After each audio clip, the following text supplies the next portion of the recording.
Hello everyone, and today I'm going to give you a basic introduction into a website called Class Dojo.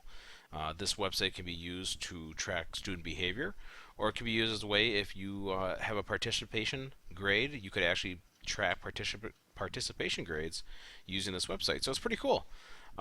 If you don't have an account, you would come up and obviously click sign up. You would select what you are. You'll notice there are students and parents. When you create student accounts, they actually get invitation codes that you can give to students and parents so they can actually track their scores at home. So it's actually pretty cool for parents to see how their student is doing in class and get feedback right away. If you were going to sign up as a teacher, you would see you'd fill out this information. But we're going to assume that you already have an account because we're just doing a simple introduction here. So I'm going to say log in.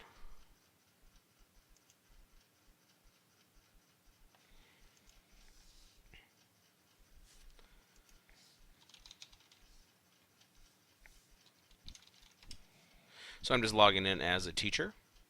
The student screen would obviously be a little different, um, but we can see what the teacher one looks like. Now I already have a classroom here that I'm using. If you needed to add one, you would hit add a new class. And you'd see it's actually pretty simple in the way that you would do it. You just select your year, your subject, and then you would name your class. But let's look at what happens when you have a class. So here, let's just say I have my floor and staff. I'm going to start my class for the day. I would see that I have students in here that have received points. Green is positive, and red would be negative. So let's just say here, Stacy, for example, she doesn't have any points yet. If I caught her doing something positive, I could come in here and pick something.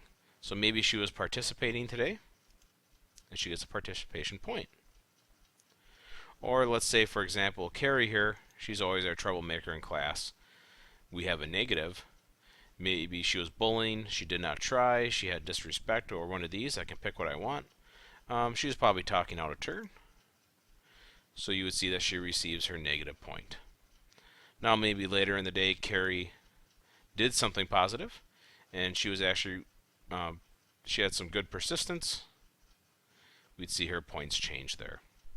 So doing this, students can see pretty quickly how well they're doing in class.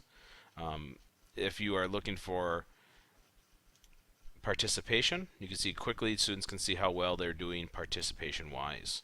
You can also award multiple students. So I could maybe pick everyone in class because they all did well for the day.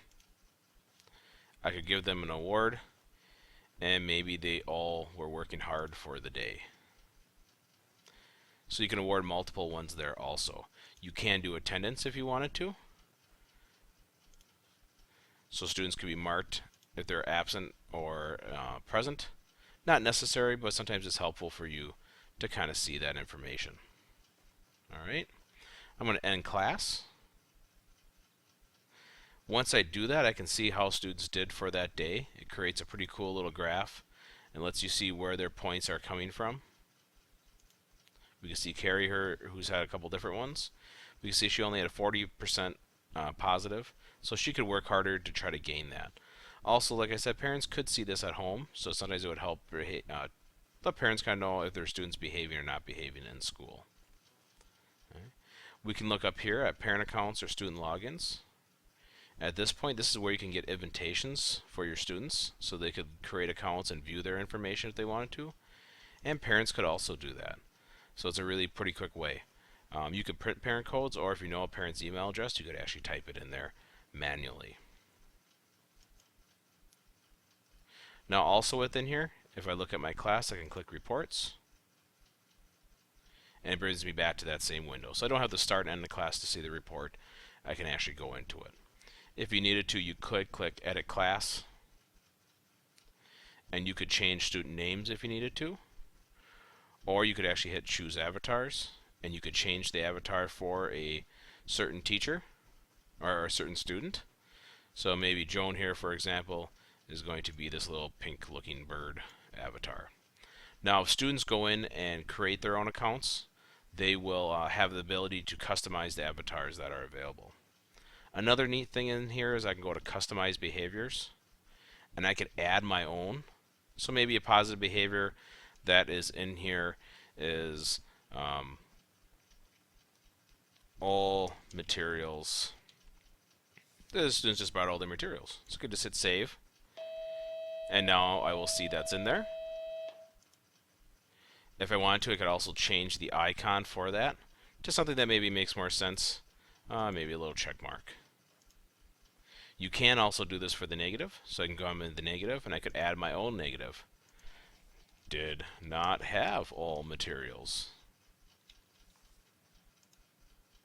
So I can see that comes in there. And once again, the same thing. I can click it and change the icon there if needed. And look, we're not sure where all their stuff is. So that's Class Dojo, pretty at one little glance. Hopefully gives you a brief introduction into it and kind of see how it works. There is a really cool video here you can also play for students that kind of gives them a really quick introduction to it. So I hope this was helpful and have a great day.